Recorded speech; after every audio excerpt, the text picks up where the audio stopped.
Hello and welcome. The Taliban says it's protecting Afghan women, but Western forces believe they are liberating them. Are they both wrong? Afghanistan's women are caught in the middle of a battle for rights as the country tries to stand on its own feet after 9 years of occupation. The situation's not helped by security concerns for an already questionable election. Fears of voter intimidation are forcing the closure of hundreds of polling booths before the vote next month. Along with the election, women's rights are seen as a key benchmark for progress in Afghanistan. They do have more of a say, with more than a quarter of the seats in parliament reserved for them, but at the same time, many women are being raped, tortured and killed. Some say a long-term US military presence is necessary to protect their rights, while others argue that women's lives cannot be improved through foreign intervention alone. So today we ask, is the presence of foreign troops in Afghanistan helping or hurting the lives of women there? Remember, you can call in with your questions and comments, and we also welcome your SMS and emails on the show. I'm joined from Kabul now by activist Wajma Frog, who's recipient of the US government's 2009 International Woman of Courage Award for her work on human rights in Afghanistan. She believes the condition of Afghan women hasn't improved much under US occupation. And from Portland, Oregon, we have author Gail Lamont, who believes the international community has had a positive impact on women's rights. She's written the book The Dressmaker of Khair Khanna, about a young Afghan entrepreneur who created jobs for women during the Taliban years. I welcome you both to the show, and Wajma, if I could start with you. The West has been shocked over the past week or so with the cover on the popular Time magazine here in the US, where there is a young Afghan woman with her nose cut off. And I wonder, do you think showing that kind of picture is really hurting or helping the situation of women in Afghanistan? Thank you, Riz. Actually, I wish the situation of Afghan women was that simple or black and white the way it has been shown in that picture. I feel bad for Aisha, but I think she is lucky to have survived. Just 2 days ago, I'm sure you all have heard that a couple were stoned to death and in a very terrible situation in Kunduz. So I believe that there are hundreds of Afghan women who are going through similar or worse situation in the current situation in Afghanistan, that many of them don't make it to the cover of the Times. But you know, the interesting thing is that it's almost like a parallel. This picture is like 25 years after the picture taken by Steve McCurry, the National Geographic photographer, who put the picture that became an iconic figure of Afghan women, the Afghan girl as she was known, Sharbat Gullah, who was famous for those green eyes. And that seemed to redefine what Afghanistan was for a lot of people in the West. It was like a positive image showing the sort of amazing features and these amazing people in Afghanistan. And yet this is almost like a sad, dark parody of that. I mean, in that respect, is it helping or hurting the situation when it comes to the image of Afghan people in the West? I think in the past 9 years, we have used these images as sort of that black and white to show the situation of Afghan women, which is not the reality. I think tying the situation of Afghan women with the presence of the international military in Afghanistan has been one of the biggest mistakes that we did in Afghanistan. The realities of Afghan women, the miseries that they have today, it goes many years beyond even the Taliban, beyond 30 years of war. So I think by showing images as such, we actually detach the social realities that deteriorate the situation of Afghan women on the ground. We actually remove that, the situation of Afghan women from a social perspective, the more from a governance perspective, the more accountability is fading from Afghanistan, the more we see that such acts are happening. So I don't know how much it could help. It might help one person to get her out of Afghanistan, but what happens to the hundreds of Afghan women who go through the same or worse situation on daily basis? Interesting point you make there, Wajma. Let me bring in Gail Lamont here, and glad to have you on the show. Thanks for joining us. Let me ask you about the fact that the US troops have been in there 9 years now. One of the big reasons for the West going in, and particularly America going into Afghanistan, was to stop the kind of abuses that we're still seeing in Afghanistan. When you look at that picture on the cover of Time magazine, should this kind of thing still be happening if the US and Western forces are doing their job in Afghanistan according to their mission? I'd probably say 2 points. One is that, yes, it was discussed, but certainly it was not the plight of women that led to the U.S. invasion in 2001. Because if it were, it would have happened in 2000 or 1998 or 1999, as Wajma well knows, in terms of the Taliban took Kabul in 1996. So I don't think that you could actually say that that was a real reason for the U.S. invasion. It was clearly the attacks of September 11th. In terms of the Time magazine cover, I actually reported on Bibi Aisha last December for the Daily Beast and have been following her story since. And I think what's lost in the discussion, and I agree with Wajma, that it has been reduced to what you were saying earlier, Riz, a sort of parody of what people think about in Afghanistan. But the truth is that this young woman was able to get help because of a system of shelters that have been created since 2001, that have used the international community space that they have created for women to help other women. And so I think that is part of the story that I think we forget in terms of Afghan women helping other women with support from the international community to get help, whether she stays in Afghanistan or whether she comes to the U.S. Obviously, she's here getting treatment now.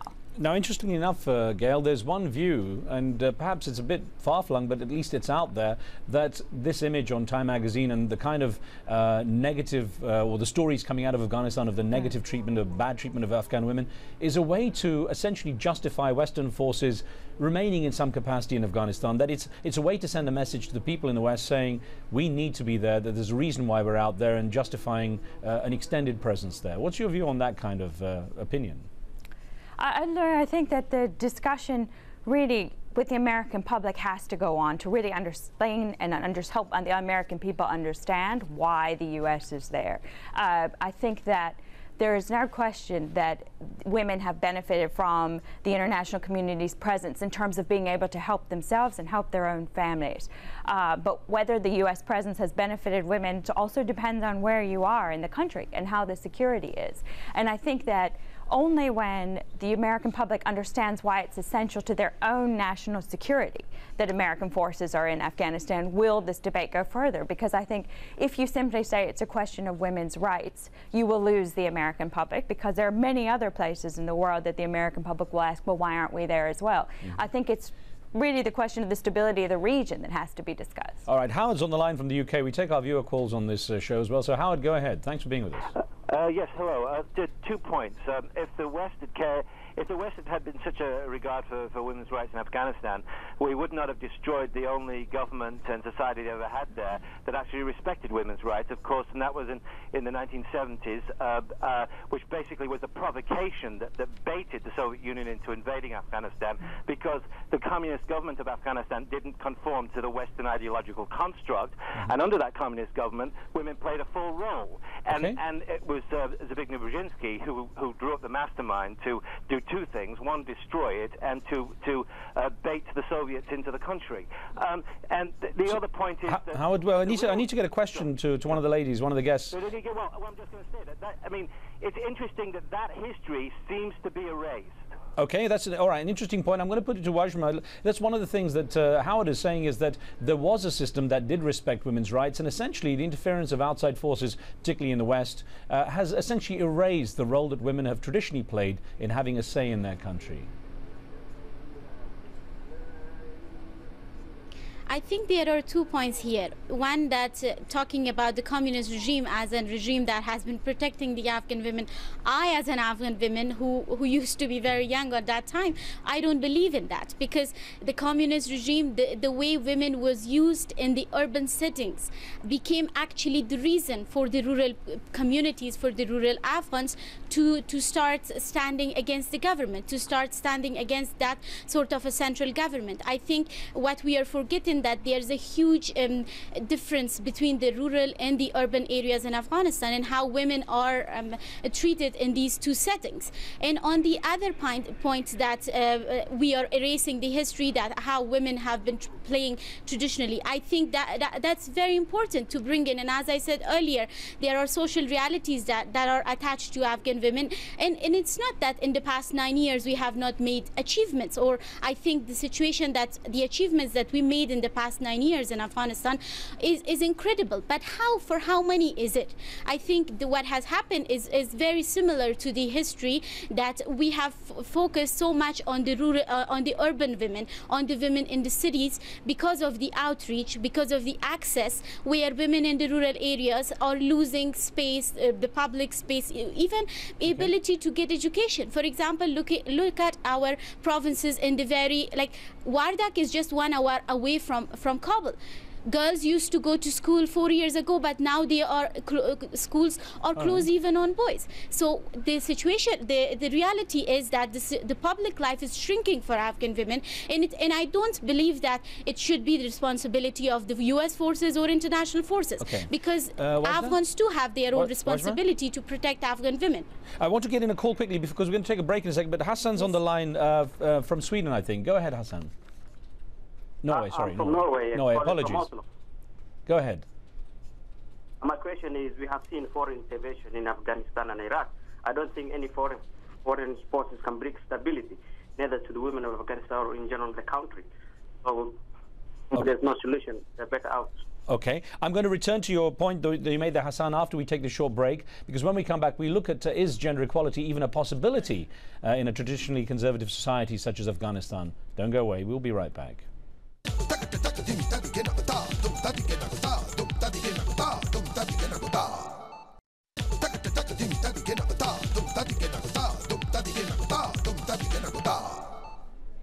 Welcome back. Even as Afghan women fight for their political rights and civil liberties, can there ever be true equality in a traditionally male-dominated society such as Afghanistan? Discussing those issues with me are activist Wajma Frog, who persuaded many Islamic clerics in Afghanistan to speak out against domestic violence and the abuse of women, and Gail Laman, who's been researching women entrepreneurs in post-conflict economies such as Afghanistan, Bosnia and Rwanda. Let's return to some questions.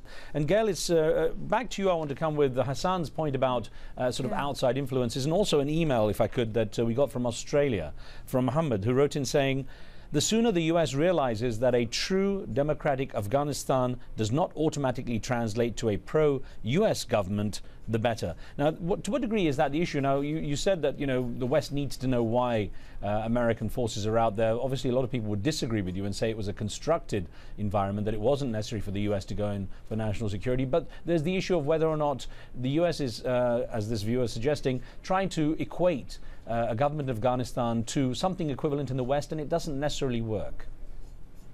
Well, I think it's the same question for women. It's a question of what works with the realities on the ground. I mean, I think it was Hassan's point, but I'm sorry, but the caller right before the break was talking about whether U.S. troops could bring women equality. I don't think that U.S. international, any kind of international troops can bring women equality or women's rights. But I think what is important and what's important to remember is women like Wajma are all over the country advocating for their own rights. And I think it's the space that's created by the presence of the international community that allows them to be there fighting for themselves. I mean, I was at a really remarkable press conference just before the Kabul conference, where women had gathered for 2 days to argue for more representation at the Kabul conference, because both their own government and the international community had largely overlooked them in the run-up to the Kabul conference, which is discussing Afghanistan's future. And women for themselves advocated to both their own government and Stefan de Mistura from the UN and the EU representative that they wanted to be more than token representatives. And they said it for themselves, which is really much more powerful than anything coming from the outside. Wajma, an email that we got from a viewer by the name of Emmanuel Meles, if I can put this to you. It says, if US troops withdraw on schedule, the Taliban will gain control over Afghanistan. If NATO cares about the welfare of Afghan women, Obama's schedule should be revised. Now, I know that you don't think that the condition of Afghan women has necessarily improved that much under US occupation. What do you expect to happen once those foreign troops withdraw? Riz, I think if you allow me, I want to just go back a little bit. I think the world is quite impatient with Afghanistan. They think that Afghanistan has been ruined in just 10 years or during the Taliban time. It's not that. We are living under actually a conflict for the past 40 years. The very basic fundamentals of society has been ruined.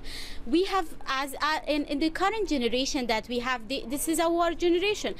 Whatever they have learned, it's either in refugee camps or behind the mountains resisting the Soviet invasion. So the world needs to understand that in such a society where fundamentals of society are broken, the changes for gender equality might not come in 9 years. Of course, we made, as Gaila also said, like, we are examples of the change for the past 9 years. If the bombing of Afghanistan had not taken place, I wouldn't have been able to speak to you today about the condition of Afghan women. So we have to understand understand that what has taken us so that we have reached to this level. And on the other hand, I want to also say that the presence of international troops is helping the stability to an extent, but this stability should not translate into women's rights or gender equality. For us, the stability of Afghanistan would mean so that this country is able to stop the infiltration of terrorists from its neighboring countries, and at the same time being able to provide security to its citizens.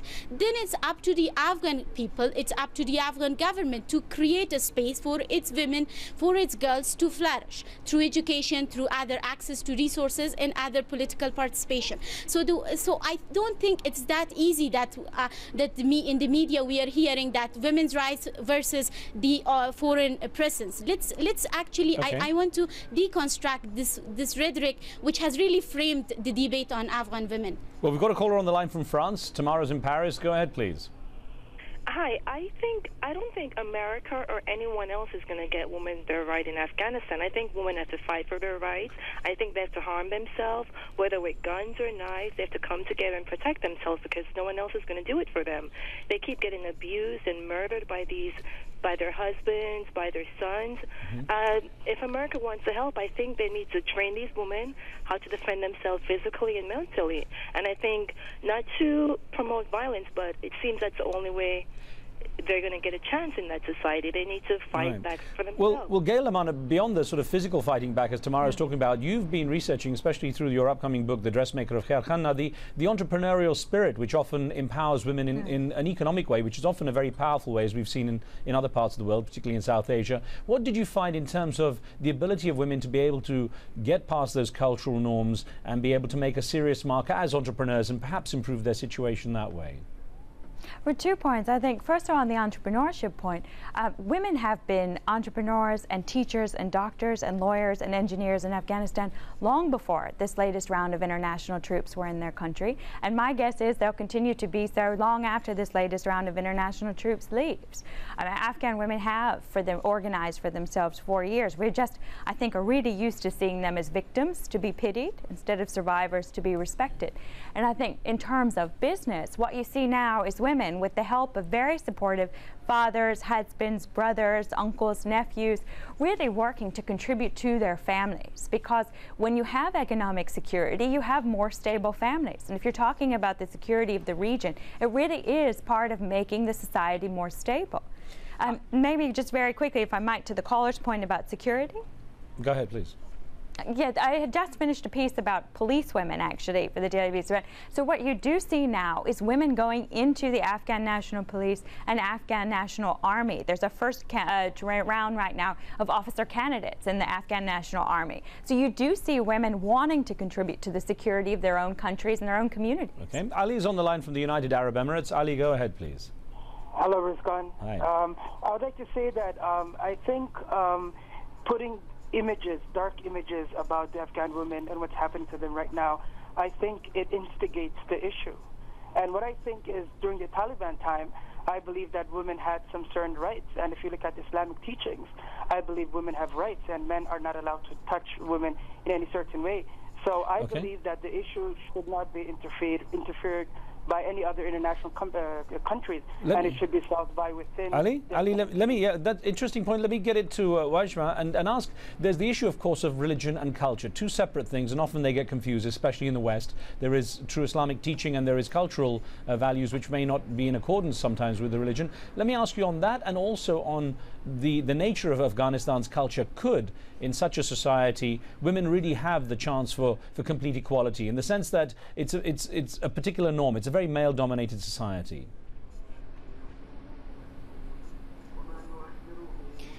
I wish as Ali asked, that Afghan women had rights during the Taliban.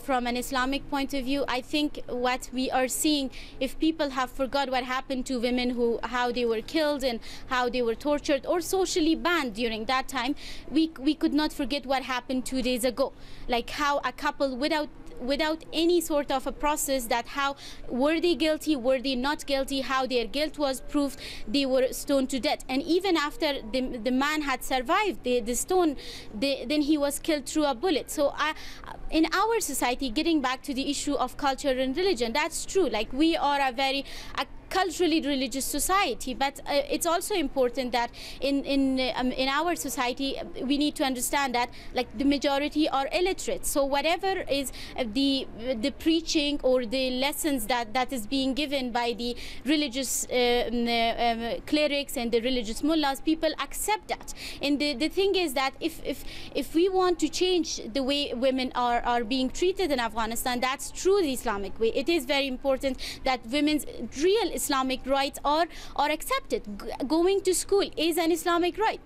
Like, being able to go and seek assistance from health assistant, this is an Islamic right. Being able, like, our Prophet's wife was an entrepreneur. So I think we also we don't see those sorts of Islamic rights that should be given to women in Afghanistan. So what is actually happening, that, as you said, it is a male-dominated society, but at the same time the culture is very much dominated by a masculine interpretation of religion that we are seeing in Afghanistan. Gail, a final word with just about 20 seconds to go. In the sense of the way women have been progressing, do you expect a movement forward, or are we likely to be seeing some more terrible stories coming out of Afghanistan?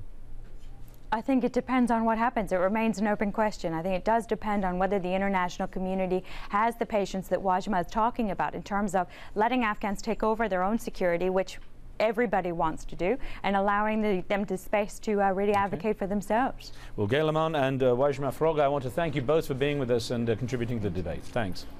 And thank you for being with us. Remember, you can follow our program on Twitter. We'll keep you notified on upcoming shows, and you can send us questions and comments to pose to our guests. On the next show, Digging for the Truth, he's witnessed history unfold and shaped the direction of world events through his reporting. Veteran journalist John Pilger talks about making leaders accountable and why, for example, he thinks British Prime Minister Tony Blair should be in court. Be sure to tune in for that. From me and the team, we'll see you next time.